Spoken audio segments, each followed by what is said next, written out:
Halo semuanya. Kita lanjutkan dongeng yang ke-8-nya. Dongeng SQL Server ke-8. Sekarang tentang query union all. Sekalian melanjutkan yang kemarin, ada yang bertanya terus bedanya cross apply dengan outer apply apa. Oke ya, kita tetap melanjutkan dulu union dan union all-nya. Untuk catatan apply ini kemarin sudah ada nih, di sini sudah gitu ya. Nanti kita ulas lagi. Sekarang ke unionnya. Union itu menyatukan append. Jadi kalau ada dua tabel A di atas akan disatukan dengan tabel B ditaruh di bawahnya gitu ya.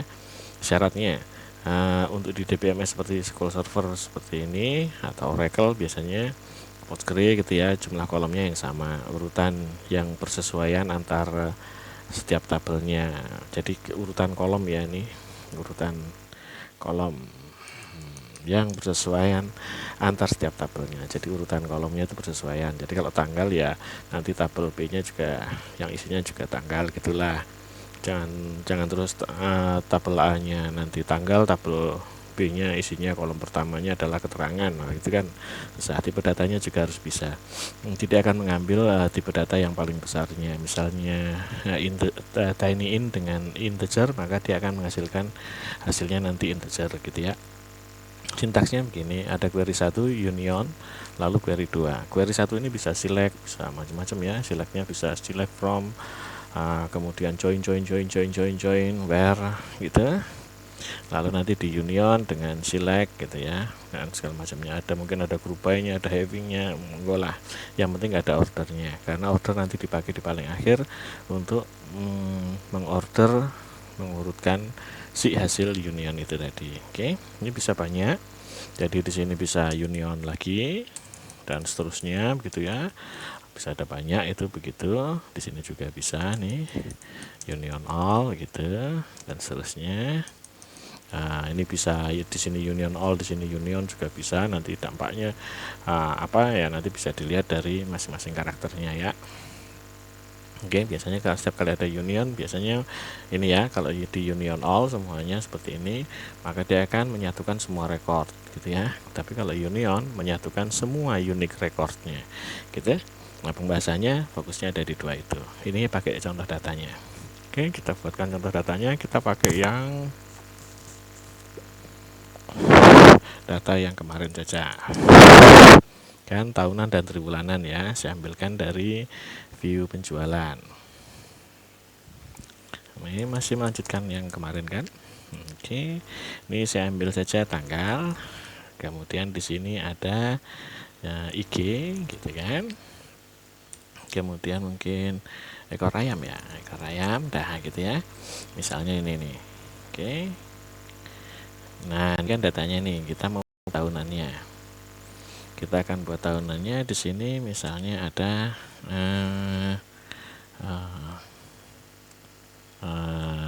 grup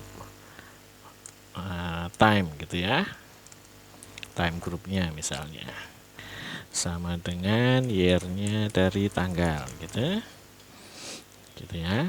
Ini data satu ya. Kemudian saya akan membuatkan yang berikutnya adalah grup time-nya di sini adalah quarter-nya katanya tadi, date part Q dari tanggal, tapi ada tahunnya di depannya supaya kita tahu tuh Q-nya berapa ya. Ini biasanya saya kali 10, saya tambahkan begitu. Oke, nah ini bisa, ini kok date partnya 1, ini Q. Nah, QQ juga boleh, quarter, nah ini tinggal milih lah mau yang mana ya. Oke, jadi kira-kiranya begini. Ini ada tahun itu. Nah, kita akan group by ya. Di sini akan di group by berdasarkan si IG-nya gitu. Maka tanggalnya di sini kita akan mengambil tanggal max-nya. Kemudian IG biasa, ini ekornya ekor ayam. Gitu, bagian ini saya kopikan sama dengan yang ini. Ini kita sudah dapat dua data. Aduh, grup by sini belum ada.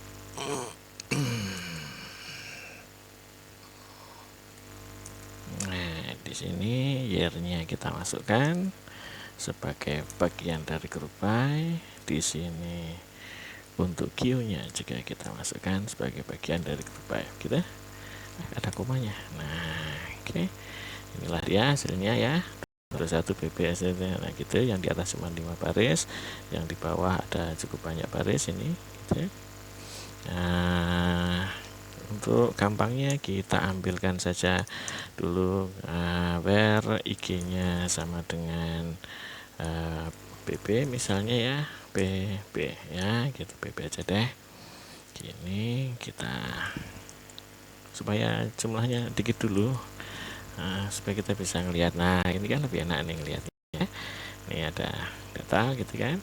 Nah, ceritanya gitu. Ini ya. Nah, ini nanti yang dua ini akan kita gabungkan. Caranya menggabungkan ya sudah, ini di copy saja begini. Nah, ini saya copy unionnya. Oh, ini nomor 1.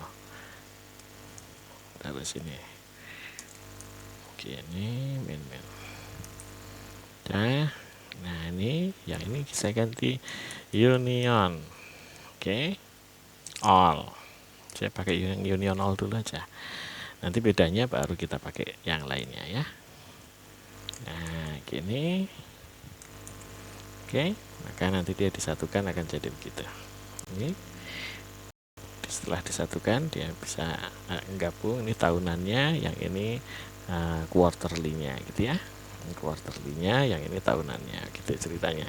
Oke. Dah.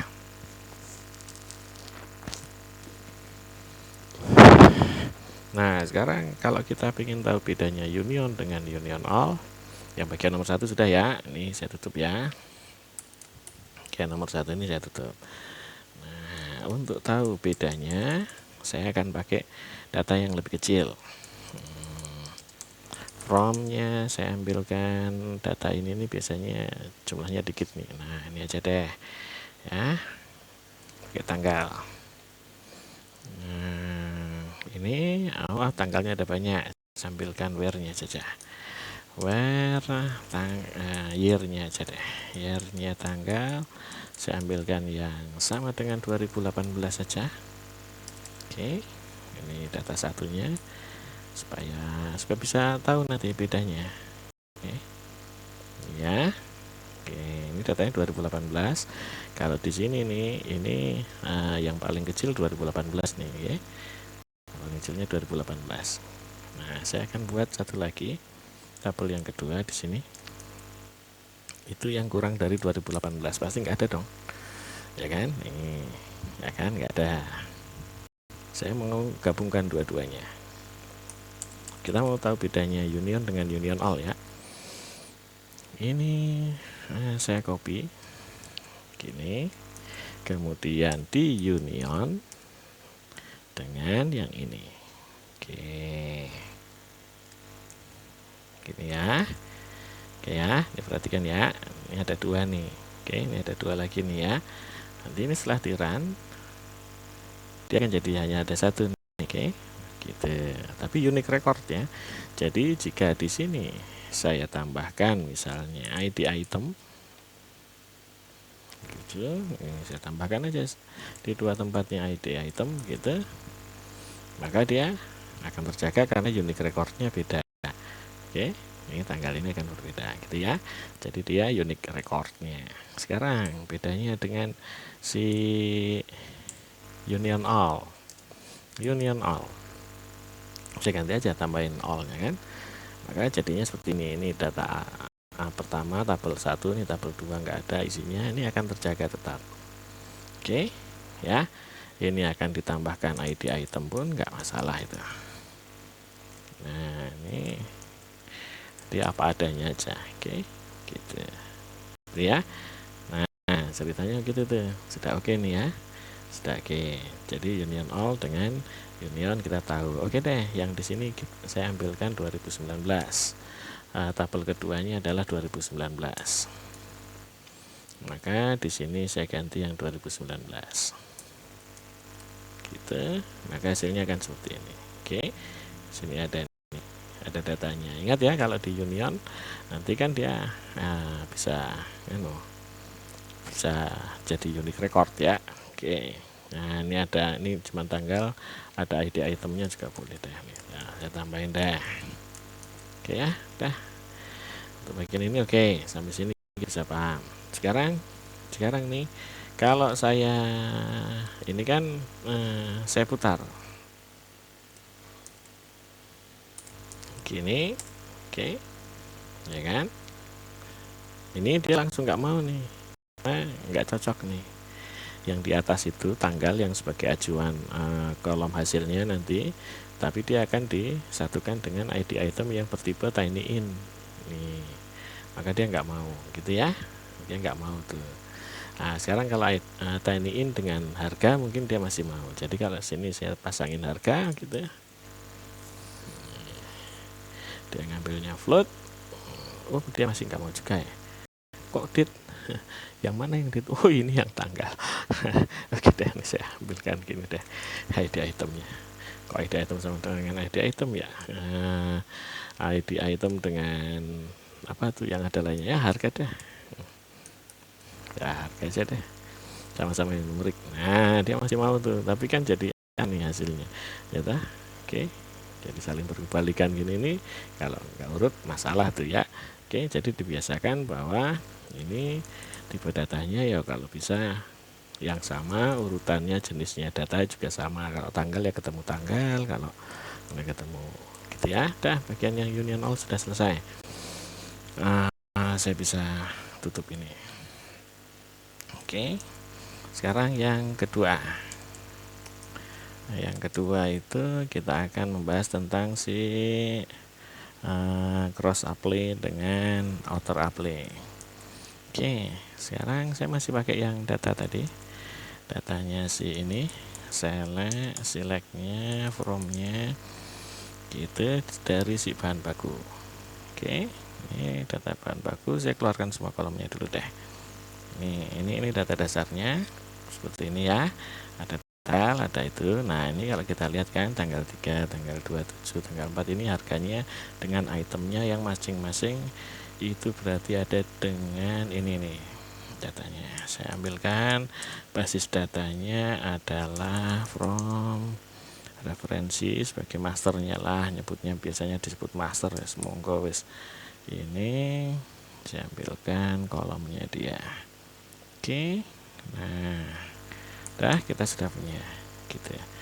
Nah sekarang tantangannya adalah di sini nih kita mau membuat daftar harga. Jadi kalau di tanggal 1 itu keluar dulu nih semuanya, semua itemnya si dia nih. Ini kan penyusun produknya kan, penyusun produknya itu kan dari barang-barang ini nih, ada 7 item ini, maka kita akan buatkan ke sana dulu. Oke, di setiap tanggal ini, oke. Nah kalau di setiap tanggal ini kan berarti langkah pertamanya berarti saya akan mengambilkan, nah gini dulu ya, dari bahan baku sebagai A. Oke, ini saya ambilkan distingnya adalah tanggal. Ingat tanggalnya itu ada A, jadi saya pakai A gitu. Nah dah tuh distingnya.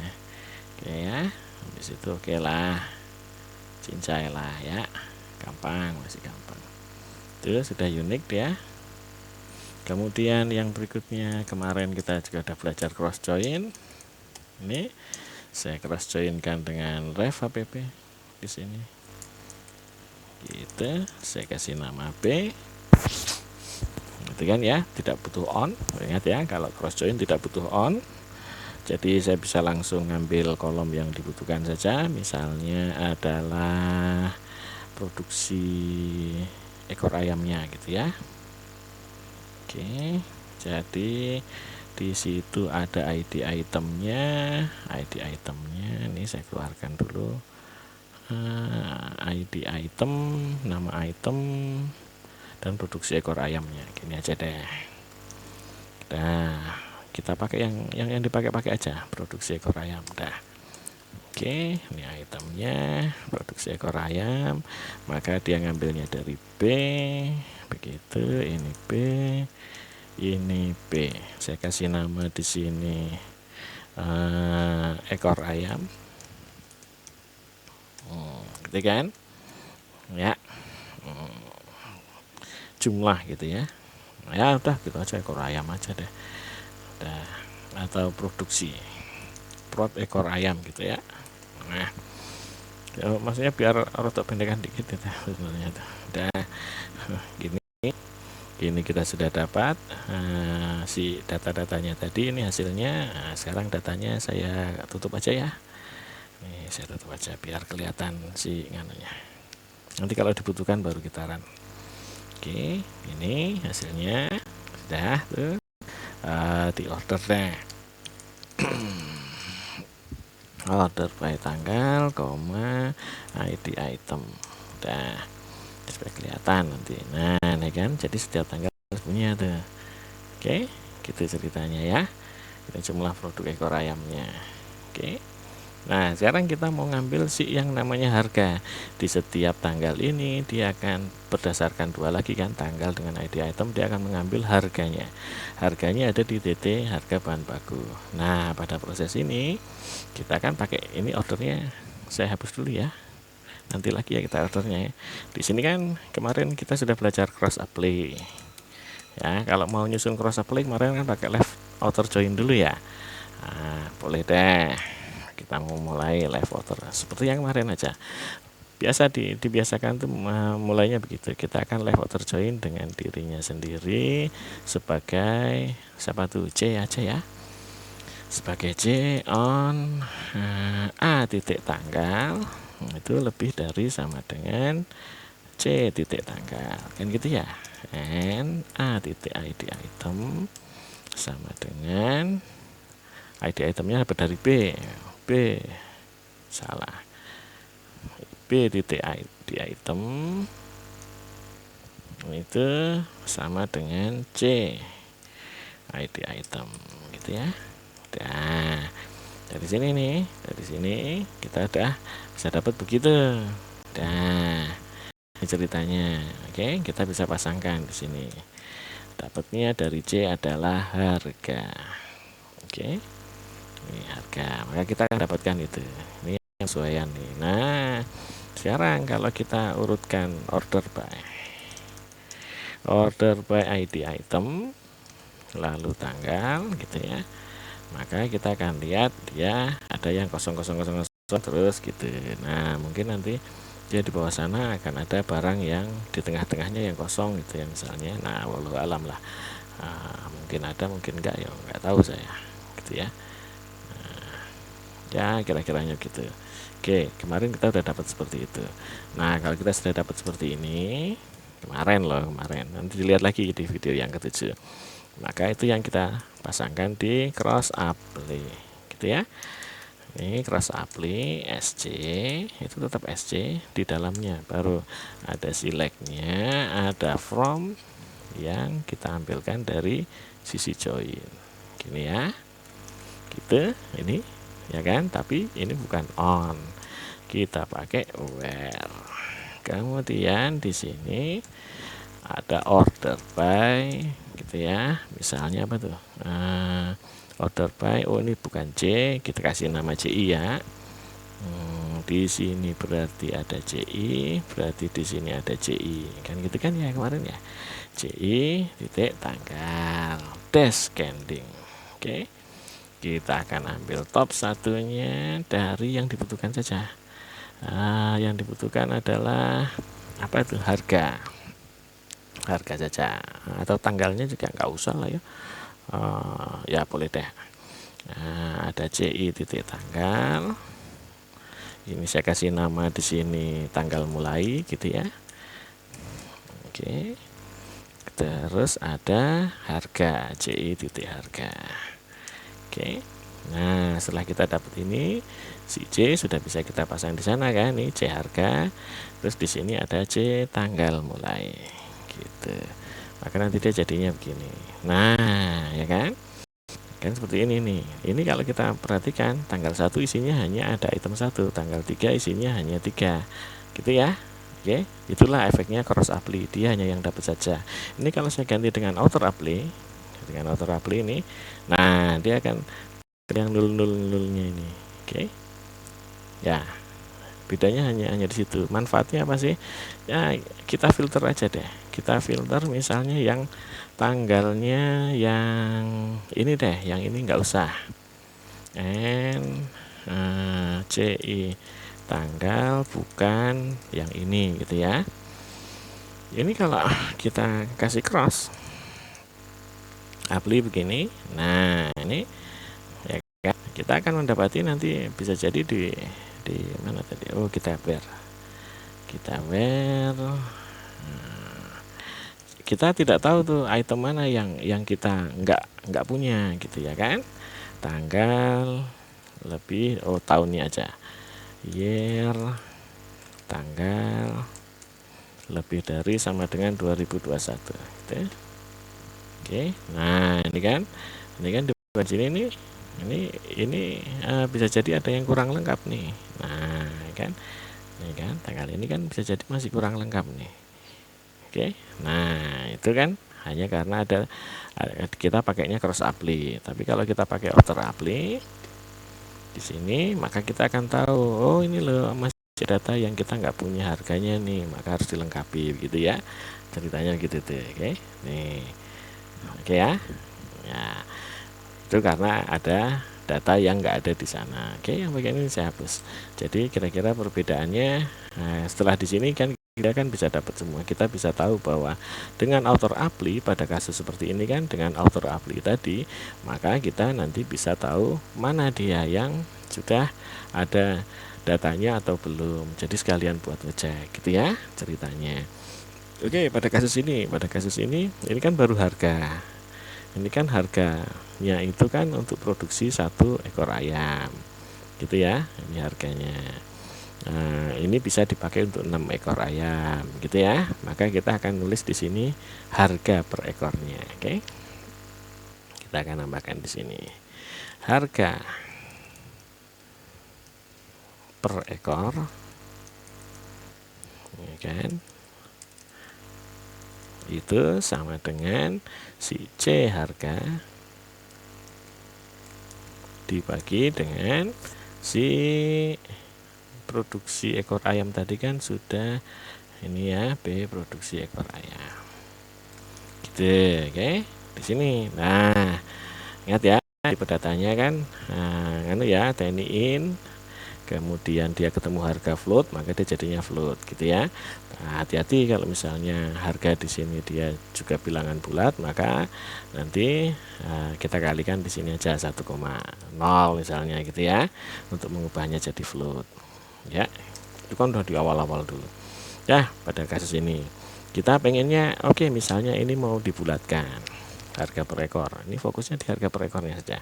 Kita mau bulatkan dia ke 25 karena uang di Indonesia itu per 25 ya, nggak pakai koma-koma ya. Anggap aja selisihnya ini untuk sampai ke angka 25 berikutnya itu adalah biaya lainnya, misalnya parkir atau segala macamnya untuk beli gitu ya misal.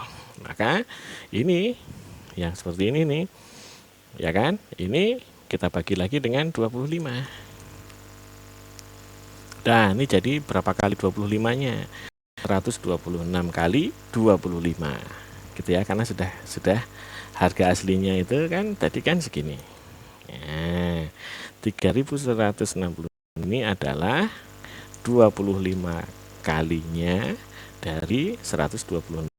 Kita mau bulatkan dia kan untuk jadi 127 nih, yang kayak gini nih. Oke, kita pakai ceiling gitu, maka kita sudah dapatkan dia 127 kali 25. Nah, maka harganya adalah kita kalikan lagi 25. Ini sudah pecahannya 25 gitu ya. Jadi ini harga per ekornya. Nah, setelah kita punya ini bisa jadi akan sering dipakai. Kalau sering dipakai, kita simpan ke dalam view. Misalnya view DT, ini saya kasih nama view 8 harga bahan baku gitu, S ya kan. Ini sudah execute. Nah, dia udah disimpan sebagai review dan bisa kita pakai nanti ke depannya jika dibutuhkan nih. Oke, dibutuhkannya kapan? Misalnya ini data penjualan ini kita pengen tahu HP-nya dia totalnya berapa nih, kan gitu kan? Atau yang tadi itu kita mau lihat HPP-nya dia misalnya. HPP-nya dia kan tinggal digrupai saja berdasarkan si tanggalnya ini kan nanti kita tahu harga HPP-nya untuk 1 ekor ayam. Ya kan, harga HPP per ekor ayam kita jadi tahu nih, cret, tinggal disam gitu. Nah, itulah dia. Dan itu masih bisa kita gabungkan ke sini nanti detailnya gitu ya. Oke, gitu. Kira-kira udah ya, sampai situ aja dulu ya. Oke. Udah mau subuhan ya. Udah, cukup lah. Nanti materinya saya taruh di deskripsi ya. Oke. Ya, see you.